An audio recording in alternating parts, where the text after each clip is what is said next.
Hey guys, welcome to NDTV. This is Spotlight. I'm Rohit Khilnani. On this episode, I'm getting you my interviews with the team of A Quiet Place 2. A Quiet Place 2 is a horror film and the sequel to the 2018 hit film A Quiet Place, directed by John Krasinski, who also starred in it along with his wife Emily Blunt. I've interviewed the cast and crew of this film, so sit back, relax. Let's start with Emily Blunt and let's see what she has to say about being directed by her husband, John Krasinski.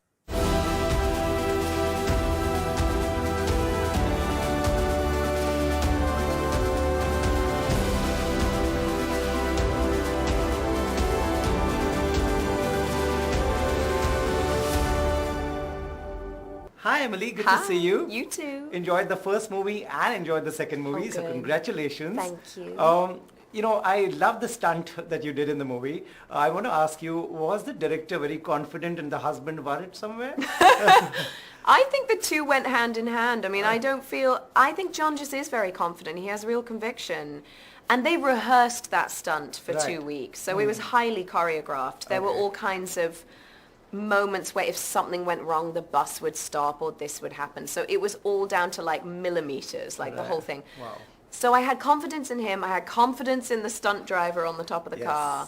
And I have confidence actually in my stunt woman who rehearsed it for 2 weeks. And she's like so protective of me that she would never let me do something if it wasn't safe. So it still was exhilarating and terrifying. We were shaking. Noah and I were just like, after we'd done it, it was very cool. It looks great after Thank all you. that. You being a mother, does it make it easy for you to act with kids, to emote when kids are in trouble? Yeah, for sure. I mean, I love kids. I love working with them. I've had a lot of experience working with them now, and I don't even class our children in this film as being kid actors. They are just like any other great scene partner that I've worked with. Right. So professional, so clever, and on it, So I love working with these kids. Right. Is this, you've done so much work. Is this set different because of the quiet, because you're so quiet? Because we have to be so quiet? I don't know. I mean, it's sort of, no, I feel like it's the same sort of focus and intensity, although sound is so vital to this film that sometimes the crew would imagine that it was a silent film, so they'd be sort of chatting, and John was like, no, we need every creak, sound, everything. So I think it was a little quieter on set because we have such a hypersensitivity to it on this one. Yeah. When you're observing John directing kids, what's he like? He's obviously a very sensitive person. What's he like when he's directing kids from your observation? I mean, he's so kind to them and warm and protective of them, but I think he likes stretching them too because he believes in them. He believes in them as great actors, and so he's never exacting with them, but I think he believes great things for them. So again, I think he feels very similarly to me when it comes to these kids, that he sees huge potential for them. So I think he liked to push them. 20, how come you've not come under the pressure of being on social media? I don't know. I just don't feel the need to. I don't feel it's necessary, nor do I have the inclination to. So I don't know. It doesn't feel like a natural fit. Do a lot of people tell you you're missing out, or do you think you're missing out on anything? No, I know I'm not. I don't feel a need for it. So, yeah. You really are not, trust me. And another thing is, when you've done such extensive work, what is that one role or one film that your fans always come to you and say, wow, I really like this one? It really depends on who the person is. Like, I don't know. Girls will love Devil Wears Prada. Law enforcement will love Sicario. So anyone at passport control, anything like that, they're like, I love Sicario. Like, it's like, that's the one they talk to me about. I think the sort of comic book nerds love Edge of Tomorrow. It ranges, and the kids love Mary Poppins. So it's really dependent on who I speak to, Great. Thank you so much, and keep entertaining us. Thank you. Thank you.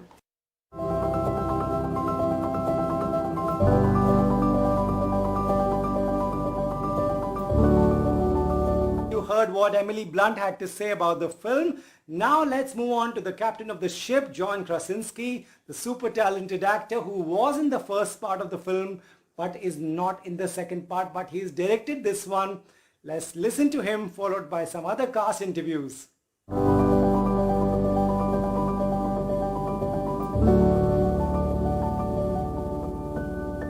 Hi, welcome to NDTV. Good to see you. Thank you. Good to see you too. Your fans have really gone up tenfold. So this first question is on behalf of all your female fans who have asked me to ask you this question. Oh, wow. Okay. Why did you kill yourself in the first movie? You were the captain of the ship. Because I have zero foresight. I was not thinking properly. No, I mean, it's funny. It was definitely what was best for the story for me in the first one. And weirdly, for the second one, I think it actually was better for the second one as well because there's all these themes I get to play with because you're pulling from all the things that my character represented. Yeah. And each of these characters gets to have their own storyline that is taken from my storyline. So weirdly, I feel like I'm the ghost of this whole movie and wandering through the movie. Right. I just interviewed Emily and I asked her about the action scene. I asked her that was the director very confident and the husband worried somewhere? Yeah. I'm going to ask you the same question. I realized too late that as I was putting Emily in that car to do that car scene, I realized I was putting my marriage on the line. And I should have thought that through a little better. Because as I was explaining to her all the things that she had to do, from avoiding a moving truck to hitting a human being and then having a bus come at her at 40 miles an hour, I could see her face slowly sort of diminishing into a lot of confusion. And I think we really put our trust on the line. But she was amazing. And that's actually the first take we did. The one that's in the movie. She is fantastic. She's I watched amazing. the film last night. Oh, great. Yeah. What I also want to ask you is that, during that scene, could you explain to the audience how does that scene work? How risky is it? So the cool thing about the opening of the movie is I purposefully wanted to shoot most of the shots in one take, which means that the camera never cuts. So everything that's happening is all very real. So there's no CGI, there's no fake things. Those are real people getting hit by cars. Those are real cars almost hitting Emily. And that bus is actually coming at her at 40 miles an hour. So that sounds terrifying, and it should, because it looks terrifying on camera. But in order to do that, you need an incredible team around you. Especially the stunt team. We rehearsed that scene for about 3 weeks just for that one little shot. And I will say that, a lot of people, when they accept awards, say this is for the crew, and I'm sure that all those movies deserve it. But this movie was a crew unlike any I've ever had. And I think that a shot like that really, just because I don't think people fully understand, that shot takes a full 300 people. So every single department needs to be perfect, from stunts to extras to production design to directing to camera, and all those things came together. And so at the end of that shot, people just ran into the middle of the street and were hugging and high-fiving. What fun. That sounds like fun. You both are a dream team for your fans. Is there something while shooting this one you learned about Emily as an actor? I don't know. I learned a whole lot on the first one about her. I remember the week before I started shooting the first movie, I was talking to Rob Marshall, who had directed her in Mary Poppins, and he said, not until you're on set seeing for yourself, you're in the room when she does what she does, will you realize why she's such a great actress? Because I've always been a fan of Emily's. And he was absolutely right. That bathtub scene in the first movie, that's one take. She did the whole thing in one take, and I was completely blown away. And so once you see what she can do, I think I get spoiled as a director, because then I just say, do that again, and do that magic again, and do that magic again. So this time I probably used her a lot more than the first one because I knew exactly what she could do. Amazing. Being a father yourself, does it make it easy for you to understand kids, how to direct them, how to make them emote? And probably. There's an element to these two that, yes, they're kids, but so maybe there's a little bit of a paternal thing that I'm able to communicate with them. But I got to be honest, to me, they're not kids at all. They're sort of not categorized that in my eyes, because in my eyes, they're categorized as two of the best actors I've ever worked with. They're such unbelievable actors. You always hear in this business, don't work with kids. They take too long. They don't know their lines. Not these kids. They're not only did they get it right on the first time every time, but they're also incredible people. They're able to intellectually understand things that they shouldn't even have the life experience to start to fathom. And they're able to articulate it in a performance perfectly. What are you scared of?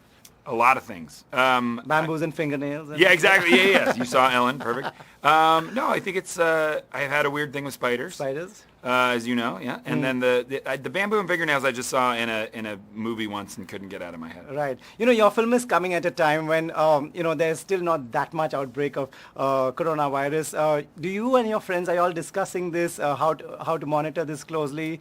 At least now people will go for this movie, but ahead, a lot of films have been pushed. Yeah, I am in a weird spot because I've been in the editing room editing this and doing sound. I haven't caught up on any of it because I've been too busy with this film. So I'm getting information every single day. Great. Best of luck. Thank you very much. This is looking great, and hope your fans enjoyed, and hope to see you in India someday. Thank you. Absolutely. That would be great.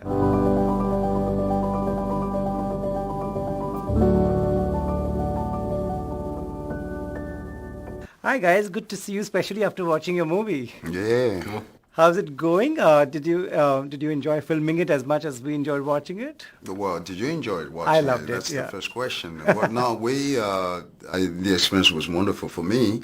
Obviously, seeing the first one, the success of the first one and how well it did, and John, how he did beautifully counting that story, and then being invited to the second one was just wonderful.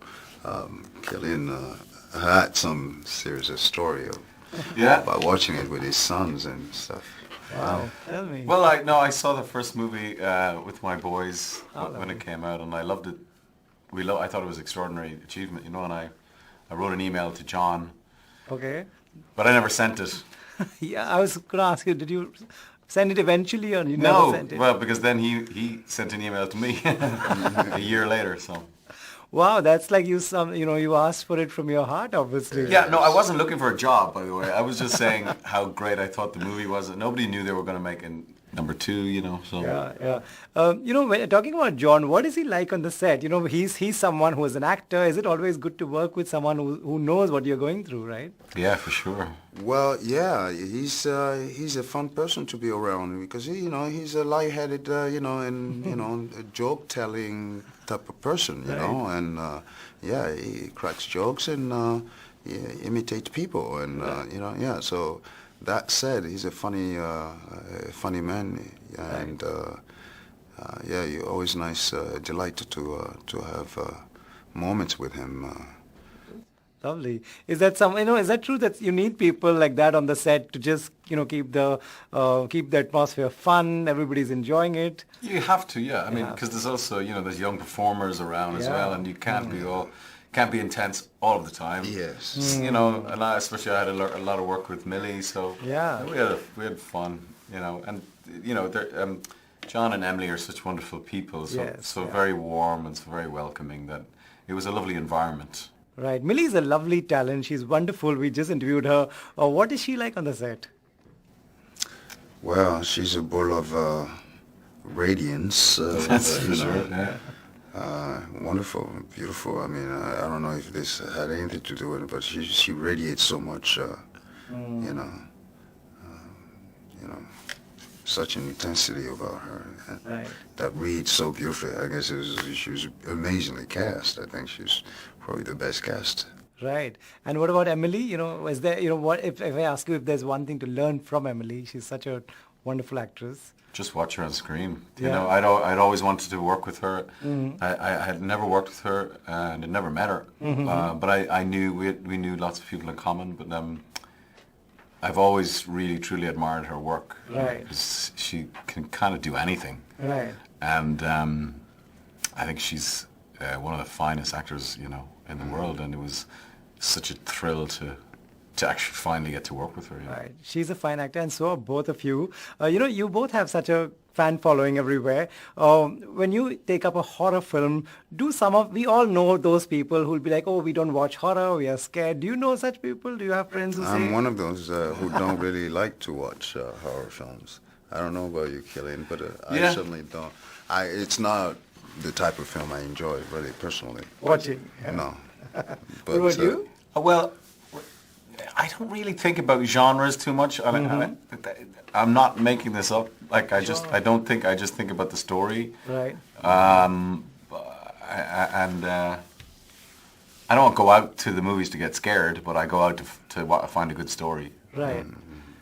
Does this read as exciting on paper as it is? Because it's terrific when it's great craft gone into it. Writing on paper, do you understand? No, well, it doesn't never translate graphically like this. Yeah. Again, we can all read the same book and have completely different, outtake of the book. Right. You see what I'm saying? Yeah. So that said, this is all graphic. Directions that you're getting from this, this script, and yeah, you do get the essence of it, but it's not thoroughly kind of like... Right. My last question is, you both have done such extensive work. What is it that fans always come to and tell you that, oh, I love this role? Which is that one role that stands out always? Well, I would say the one that organically gets them, touch their soul, I would say. How would you? Oh, yeah. Any of your roles that they come and say, I like that one? Yeah. Oh, very different. There's so many. Which one is the one they all come in to talk about? Oh, well, I do a TV show that people seem to like, so they talk about that one. Great. Yeah. Good luck, guys. Thank you. This was really entertaining. Thank you. Keep entertaining us. Thank you. Thank you.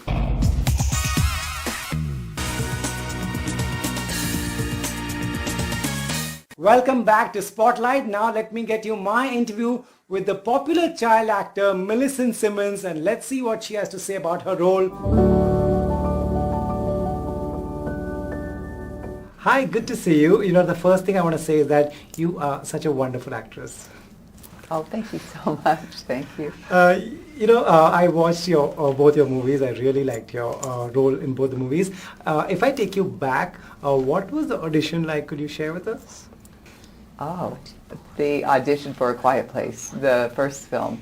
That was very interesting because they gave us a list of things that we would, need to send in, different scene works. I had to show a fight with the dad. I had a tearful moment. They, sent me, just different scenes to do. And I waited. I didn't hear anything for several weeks. I was so excited, and I was anxious, too. I was so excited about the story, and I was really hoping to get the part. And then John emailed me, personal email, and he said, could you please be my daughter in the film? And I just about died at that moment. So it was such an exciting email to get. Lovely. Were you excited to work with Emily and John as well? Absolutely. Both of them together, too. They just shine. They shine on screen and off screen. You can just see that. And their working process is it's amazing to watch. It's amazing to see. They know immediately if something isn't working or they're not comfortable with how it's going. They just sort of read each other's minds. And they, are very playful on set with each other. It's nice to see. Right. I interviewed both of them. They come across as such lovely people. Do they ever get angry? You are obviously a lovely child who gives no reason for that, but do they ever get angry on the sets? I don't think so. Yeah. I don't think so. I never saw that. We never got to a place of frustration on the set.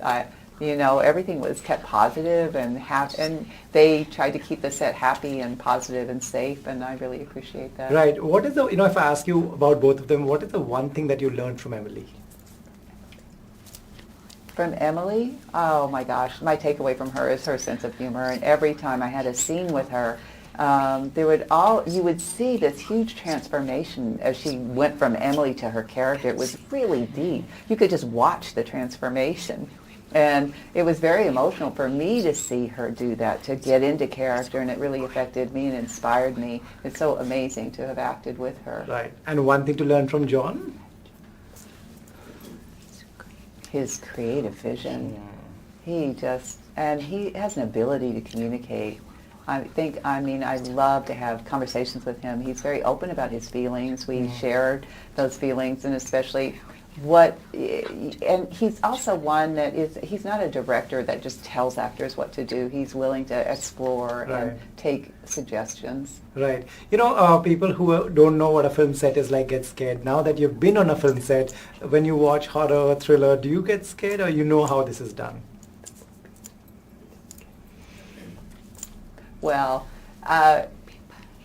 it's fun to be, as you know, when you're on set, it's not as scary as when you see it in the film. Yeah. But while we're filming, the monster is a piece of tape on the wall, or a green man in a suit, which is rather comical instead of scary. But when you're on location, if it's a late night shoot or a very creepy location, it can definitely feel scary. Right. And when you watch it after all that, do you get scared? I was, yes. I mean, of course, when you see the monsters on screen, Right. and you see other parts, not just my own, not just Regan's journey, but I see now the other characters' journeys, and my experience on set was very different than being an audience member, and also, you know, I'm not on the receiving end of the camera, right? I'm not seeing what the camera sees. Right. Lastly, you know, do your school friends, family, when they see you on posters, what do they tell you? They have no idea. They have no idea. Like, it's so different from who I am, because I'm just sort of like, you know, just a sort of chill kind of person in real life. And here I am in the movies as a leading role or a heroine. Yeah. It's very different than what I am in real life. Great. Hope to see you in many movies. Thank you. Thank you.